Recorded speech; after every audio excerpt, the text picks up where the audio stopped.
Assalamualaikum warahmatullahi wabarakatuh.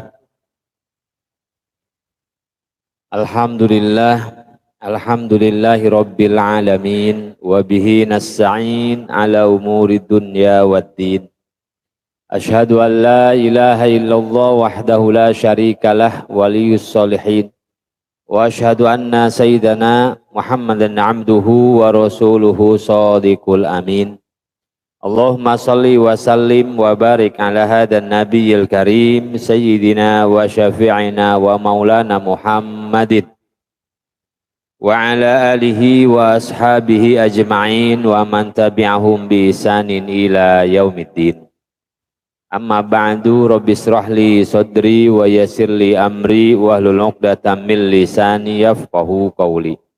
Allahumma anfa'na bima 'allamtana wa 'allimna ma yanfa'una wa zidna ilma. Allahumma rzuqna fahman nabiyyin wa hifdzal mursalin wa ilhamal malaikatil muqarrabin. Allahumma ghnina bil ilmi wa zayyina bil hilmi wa akrimna bit taqwa wa jammilna bil afiyah. Qalu subhanaka la ilma lana illa ma 'allamtana innaka antal alimul hakim. Shadaqallahul adzim.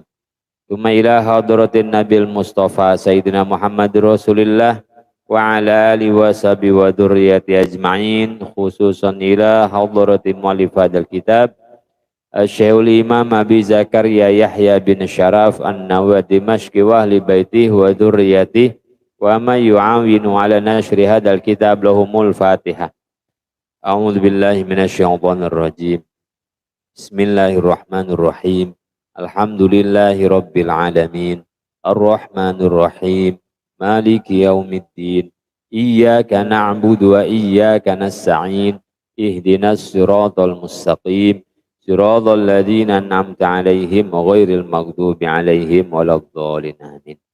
Hadratul mukarramin wal muhtaramin, para asatidz, para guru-guru, para kasepuhan yang sangat saya ta'zimi, para hadirin muslimin mukminin, hadirat muslimat yang saya hormati dan dimuliakan Allah Subhanahu wa taala. Marilah sama-sama kita membuka majelis kita dengan bersyukur pada Allah Subhanahu wa taala atas semua nikmat, atas semua karunia, atas semua pemberian dan ketentuan dari Allah Subhanahu wa taala. Dan kita bermohon kepada Allah Subhanahu wa taala, mudah-mudahan kita diberikan kehidupan yang bahagia oleh Allah Subhanahu wa taala, kebahagiaan hidup di dunia dan kebahagiaan hidup kelak di akhirat. Dan mudah-mudahan Allah luaskan rizki dunia kita, Allah lapangkan rizki akhirat kita, dan Allah berikan kepada kita satu kehidupan yang penuh dengan kasih sayang, penuh dengan cinta. Kasih sayang cintanya Allah Subhanahu wa taala yang utama kita harapkan dan kita upayakan. Begitu juga kasih sayang dan cinta manusia kepada kita semua. Dalam hal ini pernah datang seorang laki-laki kepada Nabi Muhammad SAW dan bertanya tentang perkara ini. Di mana biar Allah cinta kepada saya dan manusia senang kepada saya. Dullani ya Rasulullah ala amalin idza amiltuhu ahabbani Allah wa ahabbani an-nas. Tunjukkan kepadaku satu amalan ya Rasulullah. Dengan amalan itu Allah akan cinta kepadaku dan manusia akan cinta kepadaku. Disenangi oleh Allah Subhanahu wa taala, disenangi oleh manusia. Itu selalu keinginan kita, selalu harapan kita. Dicintai oleh Allah Subhanahu wa taala tapi tidak disenangi oleh manusia, merana juga hidup kita. Sengsara hidup kita, dicintai manusia, tidak dicintai oleh Allah Subhanahu wa taala. Rasulullah, saya pengen amalan bisa dicintai Allah, disenangi oleh manusia. Maka Rasulullah menjawab, izhad fid dunya yuhibbukallah. Zuhudlah terhadap perkara dunia, yuhibbukallah. Maka Allah akan mencintai engkau. Ya, ini kenapa kita harus zuhud terhadap dunia? Zuhud itu ridho atas ketetapan Allah dan mengambil seperlunya dari dunia agar banyak waktu untuk Allah Subhanahu wa taala. Kata Imam Nawawi, tarku ma la yahtaju ilaihi minad dunya wa in kana halalan. Meninggalkan perkara dunia yang tidak dibutuhkan, yang tidak diperlukan meskipun perkara itu halal. Jadi kalau ninggalin yang haram itu bukan zuhud. Saya mah zuhud, udah ninggalin yang haram itu bukan zuhud, itu keharusan, itu kewajiban. Ini mah meninggalkan yang halal, yang boleh kita ambil, yang boleh kita kumpulkan, semata-mata khawatir gak punya waktu untuk Allah Subhanahu wa Ta'ala, gak punya kesibukan untuk Allah Subhanahu wa Ta'ala, akhirnya sibuk dengan dunia. Kemudian kita tinggalkan pelan-pelan, sedikit demi sedikit. Maka Allah akan mencintai kita. Maka Allah akan sayang kepada kita. Karena perkara yang membuat kita tidak punya banyak waktu untuk melakukan perkara-perkara yang sunnah setelah yang wajib sudah adalah kesibukan dunia. Pengen banget ngaji, tapi belum berani untuk meninggalkan sedikit dari dunia. Sementara waktu kita sama saja. Waktu kita sama-sama saja. Ulama besar, wali, nabi dengan umat, dengan awam, dengan kita sama waktunya 24 jam. Hanya saja waktu mereka 24 jam lebih banyak untuk Allahnya. Kita masih lebih banyak untuk dunia. Maka izhad fid dunya yuhibbukallah. Belajar mengatakan cukup kepada dunia dan saya tinggalkan separuhnya dari dunia, kesibukan dunia maksudnya, agar punya waktu untuk Allah, untuk sholat berjamaah, untuk qiyamul lail, untuk membaca Quran. Banyak orang pengen banget baca Quran, tapi sibuk kalang-kabang. Sibuknya luar biasa. Dicintai oleh Allah, mendapatkan mahabbah Allah. Kemudian kata Rasulullah, wazhad fi ma'indan nas yuhibbukan nas. Dan juhudlah engkau terhadap apa-apa yang ada pada diri manusia yang lain. Yakni kita merasa cukup dengan sesuatu yang ada pada diri seseorang. Maka orang itu akan mencintai kita. Menerima apa yang ada pada diri makhluk. Karena kelebihan dan kekurangan makhluk itu Allah yang menciptakan. Maka ketika kita ridho terhadap keadaan seseorang, baik itu istri kita, baik itu anak kita, baik orang tua kita, tetangga kita, kawan kita, teman kita, ya udah emang dia bisanya segitu. Ya emang kemampuannya seperti itu. Sudah cukuplah untuk kita. Karena selebihnya mah kita minta kepada Allah. Nerima keadaan siapapun manusia, itulah kunci agar disenangi oleh makhluk. Selama ini kita banyak menuntut berlebih kepada makhluk, sehingga orang itu lari dari kita. Menuntut mereka di luar batas kemampuan mereka. Malu sama Allah Subhanahu wa Ta'ala. Allah saja yang menciptakan kita, la yukallifullahu nafsan illa wus'aha. Kalau mampu, zakat kalau mampu, haji kalau mampu, sedekah semampunya kita, sholat sunnah yang kita mampu, itu Allah yang nyiptain kita. Sementara kita nuntut makhluknya Allah Subhanahu wa Ta'ala melebihi dari kemampuan mereka. Menuntut kesempurnaan pada diri seseorang, di waktu yang bersamaan kita pun mengakui diri kita tidak sempurna, penuh dengan kekurangan. Menerima kekurangan manusia, itulah kunci agar manusia makhluk menerima kita. Izhad fid dunya, zuhud terhadap perkara dunia, dan zuhud terhadap perkara yang ada pada diri makhluk. Mudah-mudahan dengan begitu Allah cinta kepada kita, manusia senang kepada kita, sehingga bahagia kita hidup di dunia dipenuhi cinta dari Allah dan cinta dari makhluk Allah Subhanahu wa Ta'ala.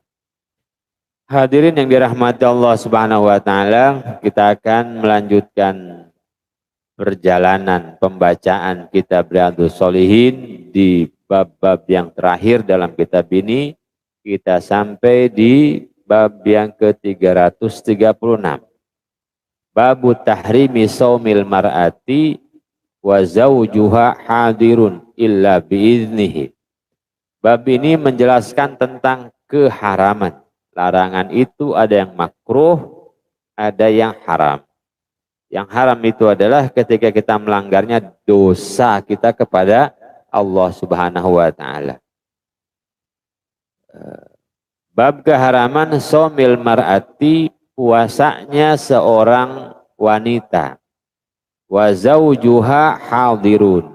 Di saat itu suaminya ada di situ. Hadir. Kalau di rumah mah ada di rumah, ya.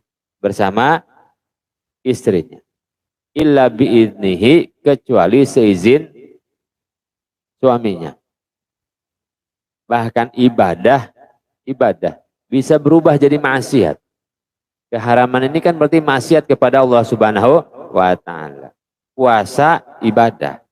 Tapi kalau tidak dengan ilmunya, tidak dengan tuntunan syariat, puasa bisa jadi maksiat kepada Allah Subhanahu wa taala. Salat bisa jadi maksiat kepada Allah.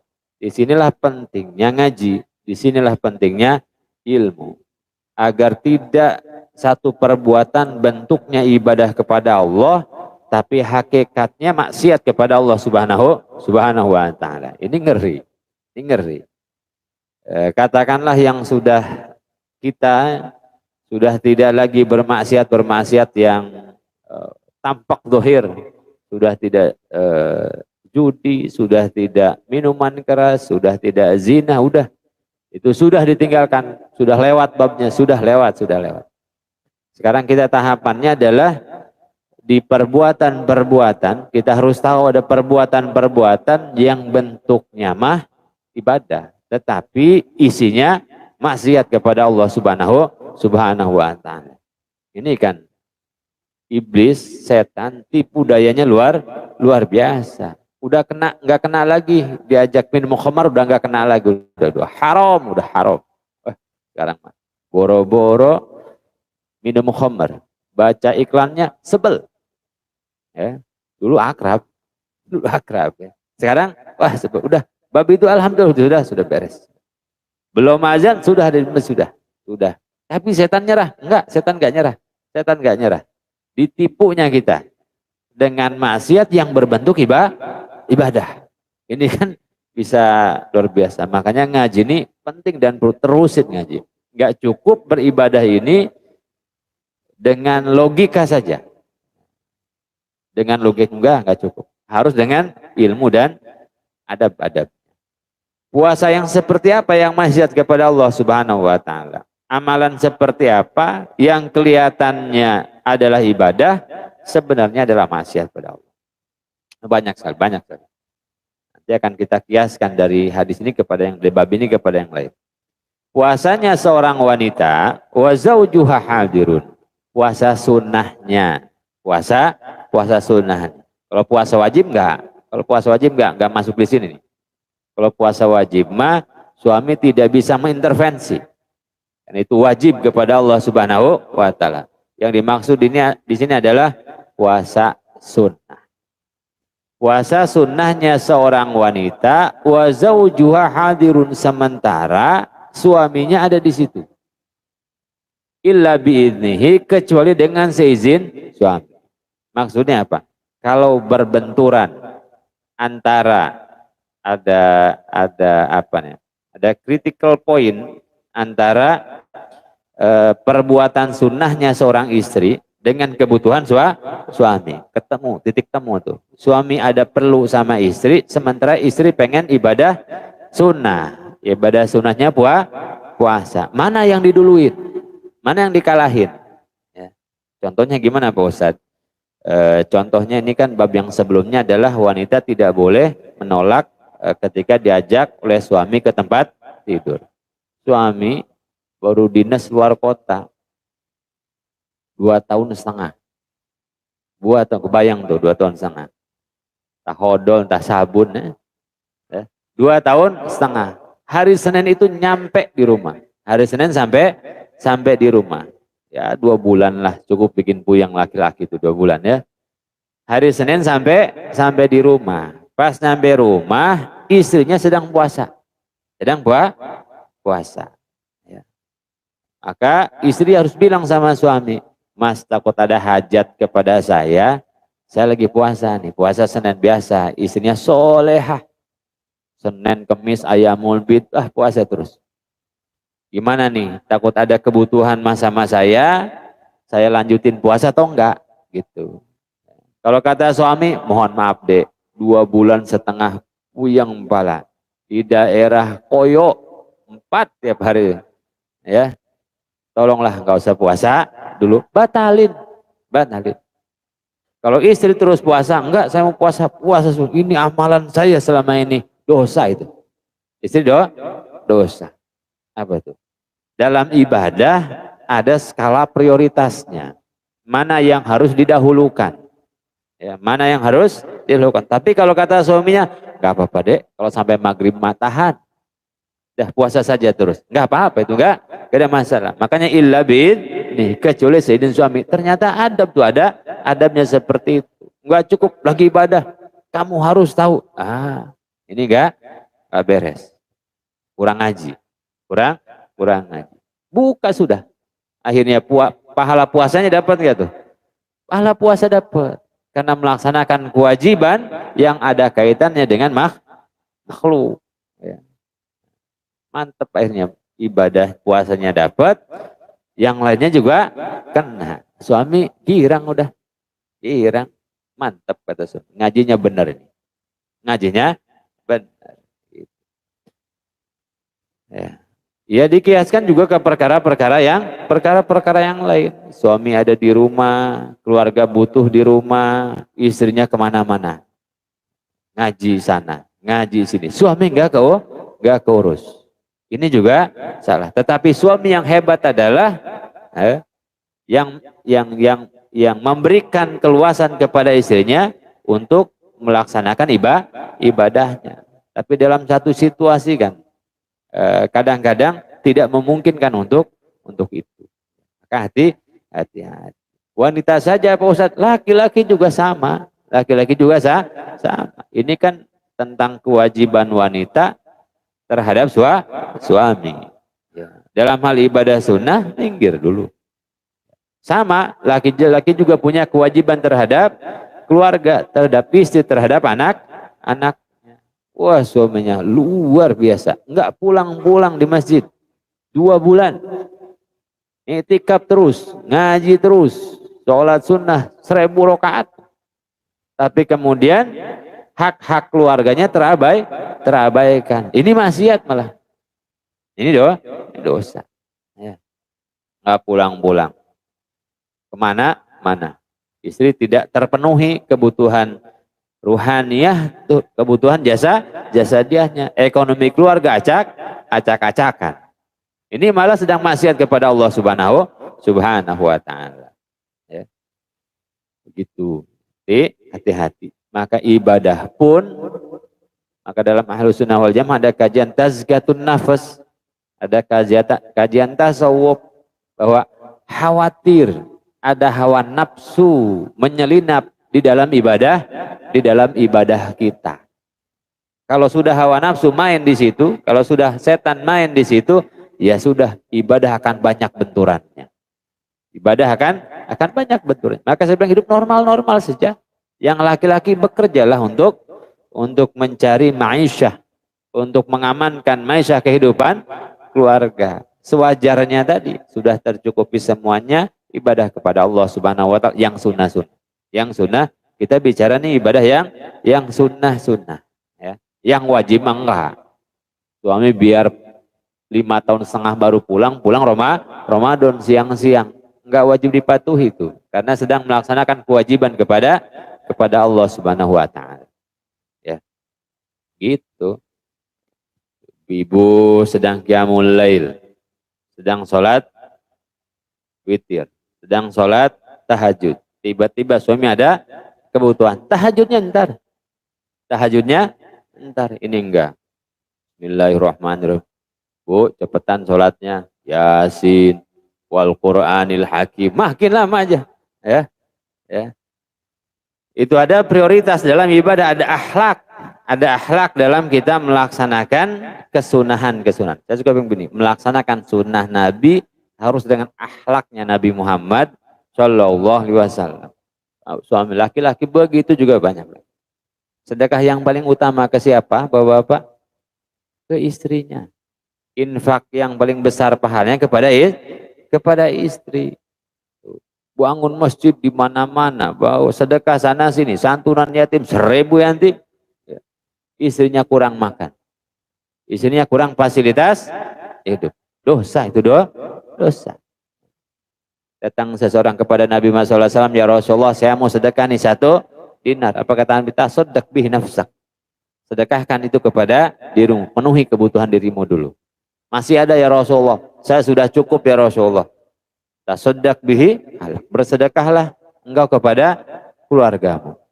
Keluarga. Masih ada ya Rasulullah, sedekahkan kepada kepada pembantu-pembantumu yang biasa membantu kita. Masih ada, sudah cukup ya Rasulullah. Istri sudah cukup, anak sudah cukup, yang biasa bantu sudah cukup, sudah makmur mereka semuanya, makmur ya Rasulullah. Ya sudah, silahkan sekarang kau sedekah kepada siapa yang menurutmu layak untuk menerima sedekah.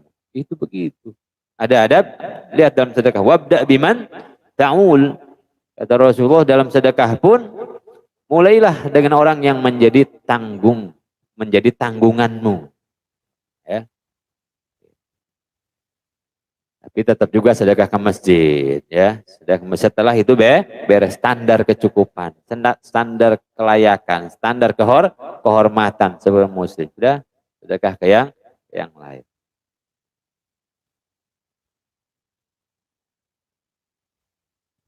Ini adab dalam kita beribadah. Banyak benturan-benturan kayak gitu. Wah, baca Quran.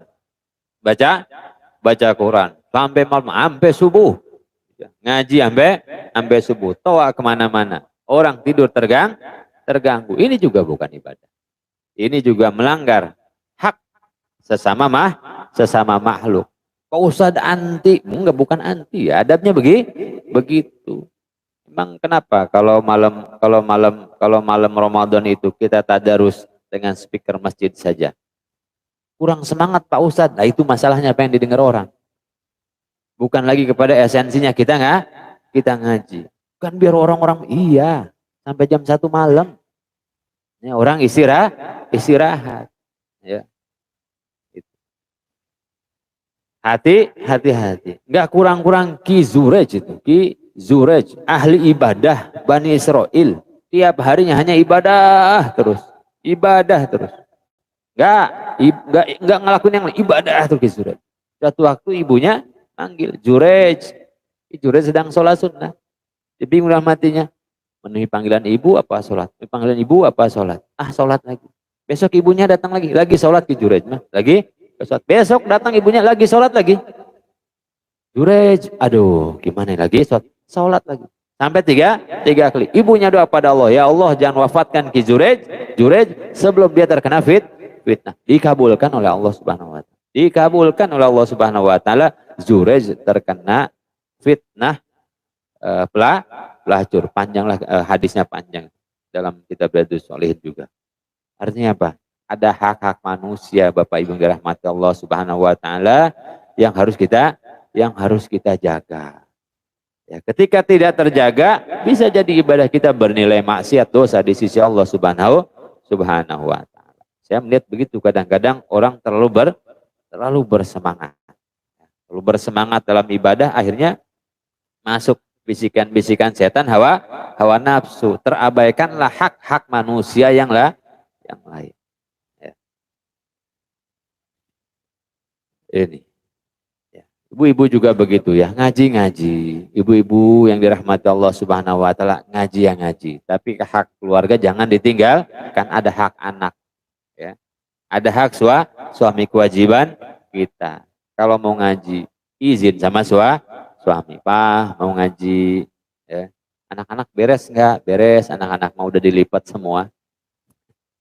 Anak-anak sudah sekolah, anak-anak sudah ngaji, sudah. Aku beres urusan rumah semuanya, mau ngaji. Berangkatlah. Kata suami, berangkat. Kalau kata suami, jangan dulu dah. Enggak usah. Wanita itu masuk surganya, ibadah pada Allah, taat sama suami. Ini abrak-abrakan kemana-mana. Anak kagak keurus. Ya. Keluarga, harta suami tidak terjaga. Suaminya pergi, anaknya pergi, ya. Istrinya juga pergi. Ya. Acak-acakan rumah ini enggak, bukan ibadah, maksiat pada Allah Subhanahu wa taala. Ya. Hati-hati. Yang kita inginkan ridho Allah Subhanahu wa taala. Bukan hanya di lelahnya kita ibadah, tapi yang kita inginkan adalah pahala dari Allah Subhanahu wa taala. Wa Nabi Hurairah, ini hadis dari Abu Hurairah. Bahkan ini haram, haram. Nanti yang begini-begini nih suami akan nuntut di hadapan Allah Subhanahu wa taala. Akan nuntut suami di hadapan Allah Subhanahu wa taala. Menuntut istrinya, ya Allah, saya sedang ada kebutuhan, kemudian istri saya tanpa izin saya bahkan ngelawan sama saya, dalilnya karena ibadah. Saya mah belum ngaji, dia udah ngaji. Ternyata ngajinya belum tuntas, ya. Ibadahnya dengan hawa nafsu. Ngadu tuh di hadapan Allah Subhanahu wa taala. Ingat ya, puasa sunnah, ibadah sunnah. Orang tua kita sedang sakit di rumah, ya, sedang membutuhkan bantuan kita, jalannya, makannya, minumnya, semuanya. Dan kita maksa mengerjakan ibadah sunnah. Sholat jamaah 27 rakaat. Gak ada orang di rumah selain kita. Istri gak ada. Jagain orang tua kita. Itu pahalanya lebih besar. Bukan gak boleh sholat jamaahnya. Sholat jamaah utama. Sunnah muakkadah. Tapi di saat itu ada kewajiban kita kepada orang tua. Ya, kita mau ngaji, tiba-tiba orang tua datang ke rumah, nak kangen sama anaknya kah? Kangen sama anak. Diam di rumah dulu. Ya, diam di rumah. Gak usah berangkat ngaji Sabtu pagi. Pengajiannya live streaming saja. Masya Allah, pahalanya lebih gede. Orang tua kangen sama kita, jauh-jauh dari kamu. Sekarang ada orang tua gitu ngadu tuh. Dari kangen sama anak saya rajin buat ngaji. Padahal saya pengen ngobrol sama anak, ngobrol sama orang tua tuh. Pahala lebih besar, pahala besar. Ya Allah, orang tua kita pengen apa sih, Pak? Orang tua kita cuma pengen ngobrol sama anak yang udah sukses. Orang tua kita cuma pengen diajak kalau ada yang mendengarkan. Setelah suaminya meninggal, setelah anaknya pada besar, nggak ada lagi tempat curhat ibu kita. Nggak ada lagi bisa ngobrol panjang. Suaminya sudah tidak ada bapak kita. Dia pengen ngobrol sama kita. Ngobrol dah. Ngaji mah, di saatnya ngaji. Mama mau nanggung dosanya. Ya Allah, jangan begitu. Dengerin orang tua. Sampai ngantuk-ngantuk, udah biarin aja. Biarin. Ya Allah. Prioritas dalam ibadah. Makanya ketika kita ngaji itu mendapatkan satu amalan, lihat dulu hukumnya, wajibkah, fardukah, apakah sunnah. Terlarangnya haram apa makruh. Sehingga kita nanti bisa menimbang mana yang harus kita dahulukan. Ini penting banget. Kadang-kadang kita baru baca satu bab ini aja. Ini aja kita harus bisa nimbang amal mana yang harus didahulukan. Mana dalilnya? An Abi Hurairah, dari Abu Hurairah radhiyallahu anna Rasulullah, bahwa Nabi Muhammad SAW qala la yahillu lil mar'ati, tidak halal, artinya haram. La yahillu lil mar'ati, tidak halal bagi seorang wanita antasuma, untuk berpuasa, wa zaujuha syahidun, dan saat itu suaminya hadir membersamai gitu. Illa bi'idnihi, kecuali dengan izinnya. Ya. Kadang-kadang mentang-mentang ibu-ibu puasa sunnah, masak aja ogah-ogahan. Ogah-ogahan. Ada bapak-bapak rasa anak kos. Ya. Makanannya GoFood, nyucinya laundry, kayak anak kos. Ya. Yang bersih rumahnya outsourcing, bapak rasa anak kos. Kadang-kadang begitu, suami ada di rumah, suruh bikin kopi aja nggak mau. Mah bikin kopi, lagi puasa, nggak tahu apa orang puasa. Lain model begini nih. Hati-hati. Nggak indah lagi nanti agama, malah jadi pertentangan, malah jadi bahan ribut. Wala ta'dana fi baiti illa bi'idnih, dan tidak mengizinkan fi baitihi di rumahnya suami illa bi'idnih kecuali izin, dan tidak mengizinkan seseorang untuk masuk ke rumah, untuk ada di rumah illa bi'idnihi kecuali seizin suami, ya, terima tamu dan yang lainnya, ya, harus seizin suami. Ada paket COD, pakai dikasih kopi masuk ke rumah, saking baiknya, ya, jangan, ya, hati-hati. Pak RT datang ke rumah, suaminya nggak ada, depan pagar aja. Pak RT harus ngerti, suaminya tidak ada di rumah, ya. Illa bi'idnihi kecuali izin suami. Muttafaqun alaih, hadis riwayat Imam Bukhari dan Imam Muslim. Tuh, itu satu bab sendiri. Babu tahrimi raf'il ma'mum ra'sahu minar ruku'. Bab yang selanjutnya adalah bab keharaman raf'il ma'mum, tidak bolehnya seorang makmum mengangkat ra'sahu kepalanya. Tidak boleh makmum mengangkat kepalanya minar ruku' dari ruku'. Awis sujud atau sujud. Bangun duluan gitu. Enggak boleh makmum bangun duluan. Qoblal imam, sebelum imam. Makmum enggak boleh duluin imam. Innama ju'ilal imam liyu'tamma bih.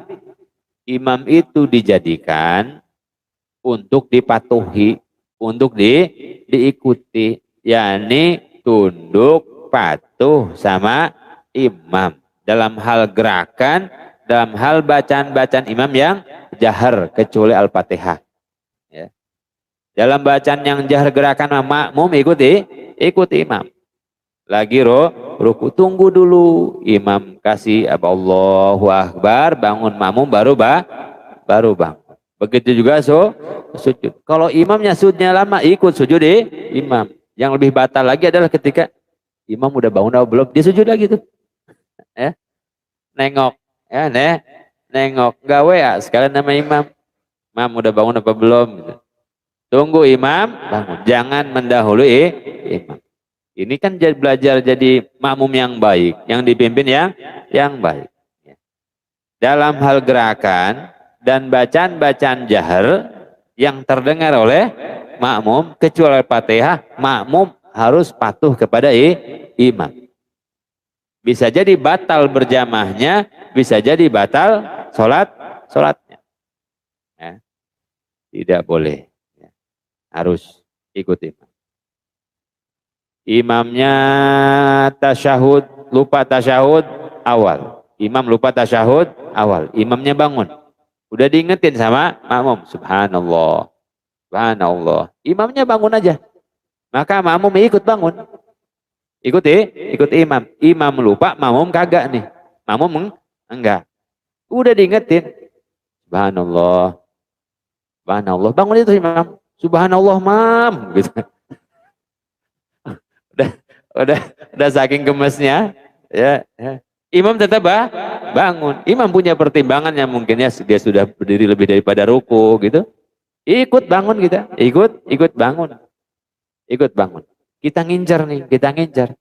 Ini sujud sahwi, ini sujud sahwi. Karena disunahkan sujud sahwi.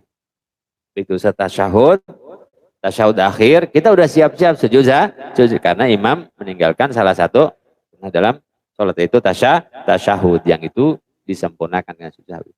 Pas kita nungguin sujud sahwi, imam gak sujud sahwi juga. Imam banyak masalah kan ini. Imamnya banyak masalah, ya. Udah imam nggak sujud ikut nggak usah sujud sahwi, repot-repot. Ini maju ilal imam liutam lebih. Imam dijadikan untuk dipatuhi. Kita belajar patuh sama pemimpin dari mulai sholat. Imam pemimpin sholat. Imam punya kuasa. Ya. Imam punya kuasa. Ikut saja ikut. Selamat udah. Sah sholat kita sah. Kecuali nanti imam yang fardu yang ditinggalkan, yang rukun yang ditinggalkan. Ini begitu. Ya. Makmumnya kunut. Ya. Imamnya enggak kunut. Makmum gak usah kunut, soal kunut sendiri. Bodoh, beda dia mah. Allahumma hdina fiman hadait. Imam sudah, udah ikut sudah. Ya, enggak usah repot, enggak usah repot-repot. Inna maju ilal imam liu utama bi. Imam dijadikan untuk dipatuhi. Repot bener. Ya enggak kunut, ya. Itu sujud sahwi sendiri makmumnya. Enggak usah. Pernah adanya Ustaz, saya kunut, makmumnya enggak kunut. Saya sujud sahwi enggak setelah imam beres itu. Enggak usah bikin aturan sendiri gitu. Ya, sujud sahwi untuk lupa, udah enggak usah, aman, tenang, sudah sah, salatnya sah. Kebalikannya juga, kita enggak kunut, imamnya kok kunut. Kata Imam Ibnu Taimiyah, antum diaminkan saja ikut. Lebih indah seperti itu. Dan itu tidak membatalkan sholat. Ya. Enggak mau ikut, emang sebel sama imamnya. Ya, repot urusannya. Ya, sudah.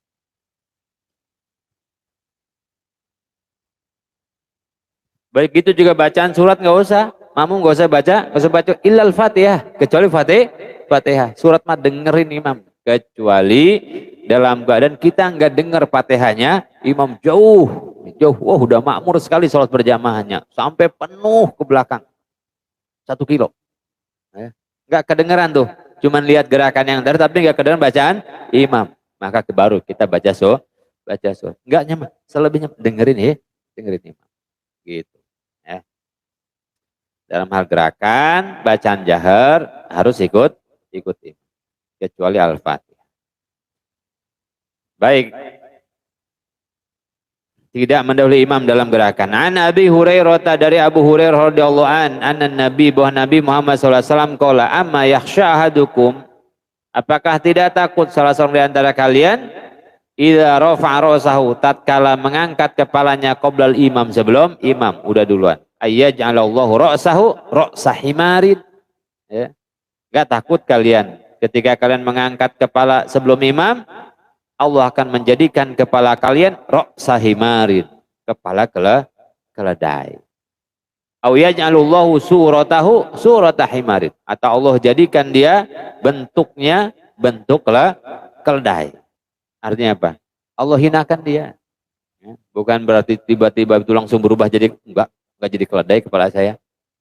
Maksudnya adalah dihinakan oleh Allah Subhanahu wa taala. Ya, banyak Rasulullah menggunakan kias atau analogi sebuah kesalahan dalam sholat itu dengan binatang. Artinya jangan kayak binatang mah susah diatur. Ya. Binatang mah susah diatur. Dia mah susah dipimpin enggak. Dia mah patuhnya sama makanan doang. Itu binatang. Kalau mau dikasih makan baru patuh. Manusia mah jangan kayak gitu. Ketika dipimpin, belajarlah tertib menjadi yang dipimpin. Rapi.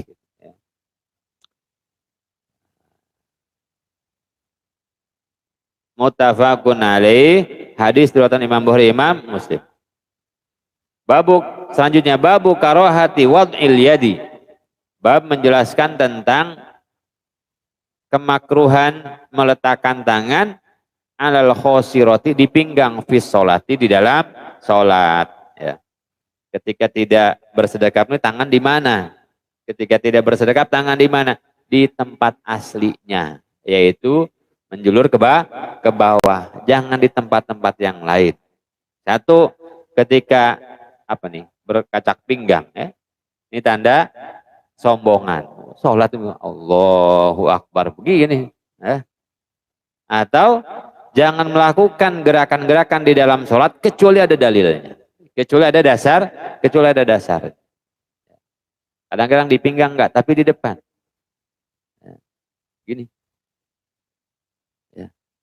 Sami Allah liman hamidah di depan begini. Ya. Ini juga termasuk enggak? Ya udah di bawah aja. Nah, di bawah. Jadi semua gerakan dalam sholat itu harus ada dalilnya. Kenapa begini, kenapa begitu? Karena sholat itu ibadah yang terikat. Tidak boleh bikin sendiri. Tidak boleh buat sendiri. Ibadah yang muqayyadah muta'alliqah, yang terikat aturannya. Bacanya apa, geraknya seperti apa, sujudnya kayak gimana, tangannya ada di mana. Itu harus rapih sholat. Nggak boleh, kayaknya bagusnya begini deh. Nggak boleh. Ya. Yani tidak boleh melakukan gerakan-gerakan di dalam sholat yang bukan gerakan sholat. An Abi Hurairah, dari Abu Hurairah radhiyallahu an, qala nuhiya anil khosri fis shalah. Bahwa dilarang tentang berkacak pinggang fis sholati di dalam sholat. Muttafaqun alaih. Hadis diriwayatkan Imam Bukhari dan Imam Muslim. Bab sholat. Babu karohati sholat bihadratit ta'am. Oh, ya. Makruh sholat bihadratit ta'am dengan kehadiran makanan. Masya Allah agama itu ya. Makanan sudah dihidangkan. Datang waktu sholat. Mana dulu? Sholat dulu lah. Tergantung kondisinya. Ya, tidak selalu harus makan dulu, tidak harus sholat dulu. Ada kondisi, ada dalam konteksnya seperti apa. Bisa jadi makan duluin, bisa jadi makan duluin. Wa nafsuhu, dan dirinya tatawakku ilaihi, berhasrat kepada makanan. Datang waktu sholat, ada makanan sudah dihidangkan. Sementara kita lapar, apa tuh? Makan dulu. Makan dulu. Apa? Bulan Ramadan. Bulan Ramadan. Makan dulu, jemaah sholat maghrib dulu tuh. Makan dulu. Udah jelas-jelas itu malah lapar. Kadang-kadang begitu. Soleh banget. Udah Ustaz suruh ceramah dari jam 5 kurang 15. Sampai kapan nih ceramah? Sampai maghrib Pak Ustaz. Jemaahnya ngantuk semua. Ustaz ngomong panjang sampai maghrib. Pas sudah makanan kan di depan semua tuh. Di depan semua jamaah juga udah nggak ngeliatin Ustaz, ngeliatin makanan. Makin jelang maghrib, Ustaz makin gak diwaro. Udah semua tertuju ke makanan. Begitu sudah azan, minum aja dikit ya, kita sholat dulu. Nggak bisa, makan dulu. Ustaz nafsu banget, emang begitu aturannya. Makan aja dulu makan. Beres, baru sholat. Tapi makan yang sewajarnya. Habis makan, ngopi, 2 gelas, segala macamnya. Enggak gitu juga. Karena hilang penasaran. Agama Islam, agama yang sangat manusiawi, Pak. Ya. Kadang-kadang kita yang baru-baru hijrah itu terlampau bersemangat begitu anak dipaksa. Enggak ada makan makanan dulu. Enggak ada makan makanan dulu. Udah minum aja 3 teguk, asal batal. Kita ke masjid dulu. Mana masjidnya? Masjid At-Taqwa. Beda klaster. Anak sambil sholat. Enggak ada husu. Tidak ada husu. Kenapa kita harus makan dulu? Karena target sholat itu adalah khusyuk. Allahu Akbar. Cendol ya Allah. Itu ejo banget ya. Mana kita bisa husu? Enggak ada husunya. Ya, akhirnya sholatnya sekedar terlaksana saja, udah beres. Ya. Jadi nggak beres lagi tuh, nggak bermakruh, makruh haram sih, nggak makruh. Maka saya bilang sama muazin, kalau sudah bulan Ramadan atau mungkin hari Kamis atau hari Senin, banyak orang puasa, agak delay dikit tuh, komatnya. Azannya jangan di-delay, orang ditungguin. Ya. Yang delay adalah komatnya, seukuran orang makan selesai makan, seukuran orang buang hajat selesai buang hajat, komat itu. Komat. Ya. Jangan disamain nih. Jangan disamain. Ya. Makmum juga harap, maklum kok agak lama nih. Oh hari Senin. Oh hari Kamis. Ya. Bulan Ramadan tuh muadzin, ajan komat imam langsung. Allahu Akbar, Allah selesai. La ilaha illallah, dia komat. Dia imam. Kata muadzin yang gak ada yang ngasih makan. Ya. Makan dulu beres. Yang penasaran, udah kenyang sudah, nggak ada mikirin lagi makanan. Sholat. Ya.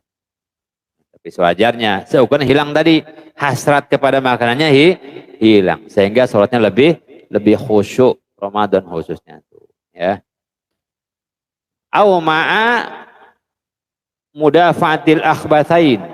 Makruh juga ma'a mudafa'atil akhbathain, yaitu dalam keadaan menahan 2 hajat. Mudafatil akhbathain, menahan dua hajat. Dalam keadaan mulas itu juga makruh sholat tuh. Ya. Begitu kita mau sholat, maaf, pengen buang air kecil, pengen buang air besar. Mana buang air kecil dulu, buang air besar dulu. Selesai, beres semuanya rapi, sholat sudah. Itu. Ya. Wahumal baul wal ghaid. Ahbasan itu adalah buang air kecil, buang air besar. Coba. Sholat sambil nahan mulas. Apa enggak pucat? Apa enggak pucat? Eh? Apalagi imam. Nah, apalagi imam. Saya punya cerita nih. Ya, ya, satu waktu di masjid saya tuh. Saya datang subuh. Sudah masuk masjid. Yang biasa komat ngeliat. Si Ustadz udah datang. Sudah datang. Tanpa nanya lagi, dia komat langsung. Pas masuk saya mules. Bukannya ke depan, ke kamar mandi. Ya. Pas selesai komat, dia nengok ke belakang. Lah, saya kan ngedengerin tuh. Masih ada di depan mik. Si Ustadznya mana? Tadi udah datang. Makanya kalau komat tanya dulu imam. Mam, are you ready? Ah, gitu. Katanya imamnya mules ya. Pas saya selesai, kenapa sih? Pakai ke kamar mandi dulu. Ya emang orang mules gimana? Manusiawi, dan dahulukan mules, ya. Karena itu kan sesuatu yang tidak penting tapi genting. Ya, menurut orang lain, kenapa mules nggak penting? Tapi wallahi itu genting. Bisa pucat-pucat orang. Ya, bisa pucat-pucat. Nah ini, ternyata beginilah Islam mengatur, syariat mengatur. Ya, tapi tadi buang hajatnya, makannya seukuran, hilang penasaran makannya, hilang ingin buang hajat, hilang sudah selesai. Kemudian sholat. Gitu. Ya, mau saya jangan mentang-mentang, oh ada dalilnya tuh. Kata Ustadz Ubay waktu pengajian hari Sabtu, makan dulu. Makannya sampai jelang Isya kurang 2 menit. Ya, ya pendek-pendek saja makannya, makan, beres saya sholat. Jadi di masjid juga pengatur masjid, dewan keamanan masjid harus mempertimbangkan ini. Oh, ini hari Senin. Akhirnya apa? Orang yang buka puasa bisa buka puasa dan dia terjaga sholat berjamaahnya. Orang yang puasa tapi dia tetap bisa ikut sholat berjamaah. Ketemu tuh. Ya, kita ketemu. Makanya kan begini aturannya di masjid itu. Yang punya hak untuk azan masuk waktu itu muadzin. Itu muadzin. Itu haknya muadzin, jangan diutak-atik. Muadzin harus tahu waktu sholat semuanya, ya. Kalau masjid itu begitu. Itu haknya muadzin. Adzan. Iqomah haknya imam. Muadzin jangan nyelonong aja untuk qomat sebelum ada komando dari imam. Begitu imam kan, imam mempertimbangkan jamaah kata imam ini hari Senin. Ini hari Kamis. Ini hari ayamul bid. Bentar, tunggu sebentar. Ya. Kalau kata imam sudah aman. Si bapak itu yang rumahnya jauh, yang biasa ketinggalan sudah ada. Yang biasanya puasa sudah ada. Komat, cakep itu. Emang begitu aturannya. Ya. An Aisyah, apa dalilnya? Dari Sayyidah Aisyah, qalat, berkata Sayyidah Aisyah, sami'tu Rasulullah, saya mendengar Nabi Muhammad SAW yaqul, bersabda Nabi, la sholata bihadrati ta'amin. Tidak ada sholat dengan kehadiran makanan. Maksudnya makanan sudah dihidangkan, bukan baru masak. Begitu azan masak. Ini kan di kita begitu ibu-ibu kadang-kadang.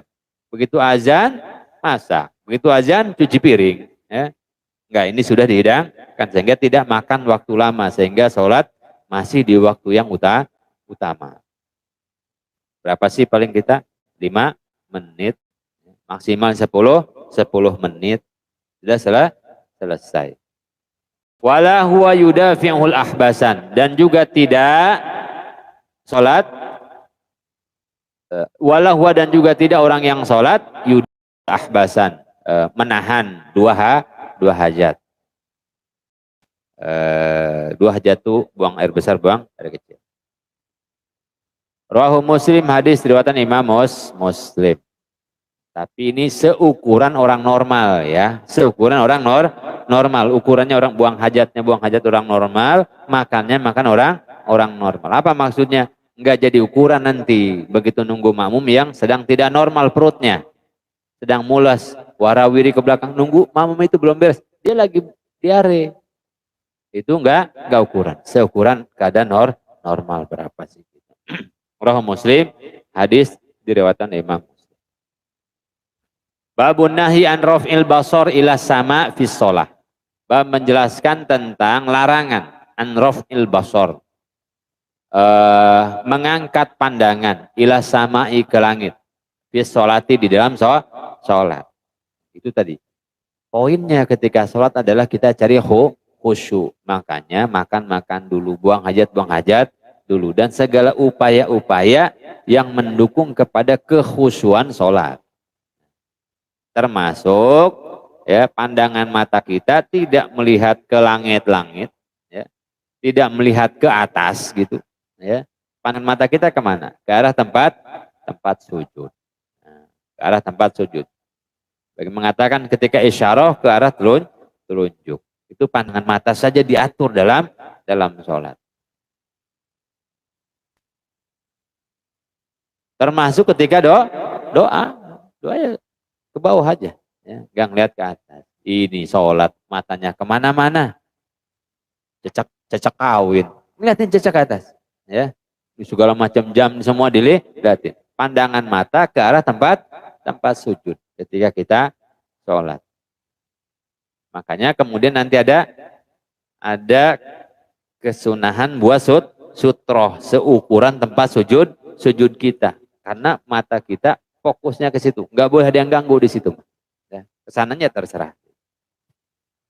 Anas bin Malik, dari Anas bin Malik, qala Rasulullah telah bersabda Nabi Muhammad SAW. Kan banyak begitu. Selesai sholat langsung nanya, Pak Ustadz, sebelah saya kok sholatnya begitu? Mata ente kemana waktu sholat? Ya, di depan saya orang sholatnya begitu, matanya kemana? Ya. Anas bin Malik, dari Anas bin Malik radhiyallahu anhu, qala Rasulullah telah bersabda Nabi Muhammad SAW. Ma bala aqwamun yarfauna absarahum, kenapa itu satu kaum mengangkat pandangan mereka ila sami ke langit, ke atas maksudnya, fi sholatim di dalam sholat mereka. Fashtadda qawlu fi dzalika hatta qala, maka keras sekali Nabi Muhammad SAW dalam ucapannya ini, hatta qala sehingga bersabda Nabi, layan tahunna an dzalik. Nah, hendaklah mereka berhenti dari itu.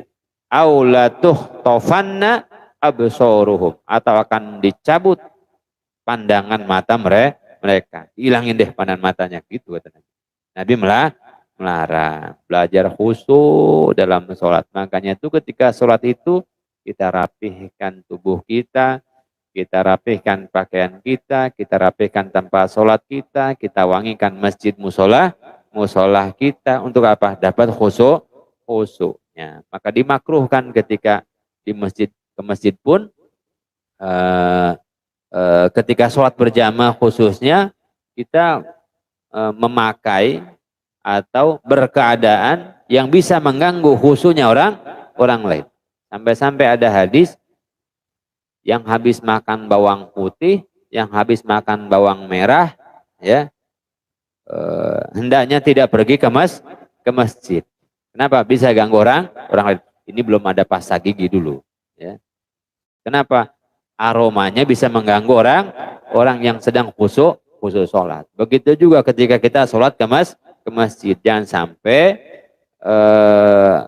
apa yang ada pada diri kita atau pakaian kita mengganggu khusyuk orang lain. Pastiin kalau pakai sarung, cap sarungnya udah dicopot. Bukan ganggu orang lain. Allahu Akbar. Ini orang depan gak dicopot merek sarungnya, ya, mending BHS. Ya, itu kan mengganggu. Atau pakaian-pakaian yang mencolok, ada tulisannya dan yang lainnya, ya. Hadiah cat, mana nggak jelas, ketutup sama baju putih, penasaran yang di belakang apa sih itu?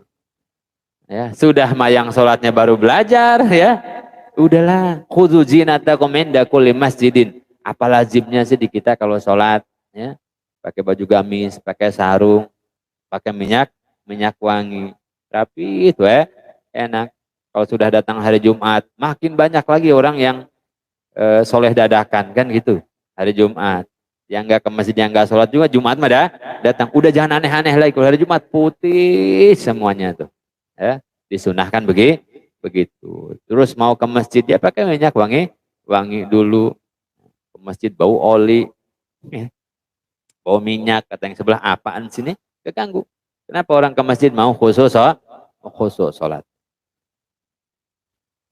Rahul Bukhari, hadis riwayat Imam Bukhari. Babu karohatil iltifat fi sholat li ghairi udrin. Bab kemakruhan selanjutnya di dalam sholat menoleh iltifat, toleh kanan, toleh kiri, ngelihat ke depan, ngelihat ke belakang. Ini orang sholatnya begini, orang sholatnya begitu. Sudah, ketika sudah sholat, sudah fokus kita di hadapan Allah Subhanahu wa Ta'ala. Kadang-kadang kita di depan makhluk begini, diem, di depan presiden diem, di depan bupati diem, camat diem, begini, khusyuk banget. Ya. Kenapa di dalam sholat kita tengok kanan, tengok kiri, ke atas, ke bawah.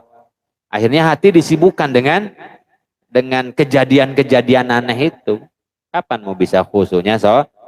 Allahu Akbar. Nah, sebelah sholatnya begitu utak-utakan. Sebelah sini begini, depan gak usah. Iltifat, noleh itu. An Aisyah dari Sayyidah Aisyah radhiyallahu anha qalat sa'altu Rasulullah, saya telah bertanya kepada Nabi Muhammad sallallahu alaihi wasallam anil iltifati fi salat, tentang nengok di dalam salat. Faqala huwa ikhtilasun. Itu adalah jenis pencurian, kata Rasul. Ikhtilas, pencurian. Yahtalisuhu syaiton, yang setan mencuri min salatil abdi, dari salatnya seorang hamba. Artinya itu apa? Apa namanya? Kita sholat itu untuk khusyuk. Ketika kita tengok kiri tengok kanan, itu setan ganggu kita, menghilangkan khusyuk, ya, ngurangin pahala. Itu setan berhasil berarti mencuri perhatian kalian sehingga tidak khusyuk dalam sholat. Belajar fokus. Ya. Bukhari, hadis riwayat Imam Bukhari. Ya. Maka ketika kita sholat, kondisikan keadaan untuk khusyuk dalam sholat. Ibu-ibu sholat di rumah, matiin dulu itu TV. Ya. Benar kalau misalkan di masjid mah handphonenya dimatiin, bukan digetarin dah. Kadang-kadang ini pengumuman di masjid, tolong dalam mode getar, matiin itu handphone. Ya. Karena begitu handphone di kantong, Allahu Akbar, getar nih handphone. Aduh, order kayaknya nih. Order ini. Udah nggak usuk. Apalagi taruh di depan. Taruh di depan, handphone taruh depan. Taruh depan gini nyala. Allahu Akbar. Bunyi kan tuh. Getar emang nggak bunyi, cuman dia getar. Kan kelihatan tuh muka istri. Dia telepon lagi. Udah. Jangan kan dalam sholat bapak-bapak mah. Lagi ngobrol sama temen, bini telepon, nggak khusyuk. Apa ya sholat? Ya Allah, dia nggak tahu lagi saya lagi sholat. Ini mah perkara, ini urusan perkara ini. Sudahlah, sudah dimatiin dulu, simpan dulu. Kalau perlu ada locker handphone, penitipan handphone. Ya. Apalagi sholat Jumat ya. Yang situ wasmau gitu ya. Dengerin yang diem ya. Walau enggak main-main handphone. Itu mengganggu khusyuk, dan segala sesuatu yang bisa mengganggu itu dah ya. Bocah sholat di masjid ditertibin biar rapi. Kenapa? Buat khusyuk. Ketika kita khusyuk, usah dapatkan khusyuk itu awal enggak, mendapatkan sesaat sebentar kita berupaya tuh kan untuk bisa khusyuk. Dapat aja saat khusyuk, itu udah nikmat banget sholat. Udah nikmat banget sholat. Maka perlu persiapan. Masjidnya diwangiin, masjidnya dibagusin. Ya. Tujuannya khusyuk sholat. Karena setan mengganggu setan pertama mengganggu orang biar nggak sholat. Begitu nggak bisa diganggu untuk tidak sholat, setan ganggu dia untuk tidak khusyuk sholat. Karena sholat yang khusyuk tanha anil fahsya'i wal munkar. Bisa menjauhkan kita dari perbuatan-perbuatan kemungkaran buruk setelah sholat, maka tetap diganggu oleh setan. Ya, tetap setan mengganggu. Wa Anas dari Sayyidina Anas bin Malik qala berkata Sayyidina Anas qala li Rasulullah telah berkata kepadaku Nabi Muhammad sallallahu alaihi wasallam iyyaka wal iltifata fis shalah.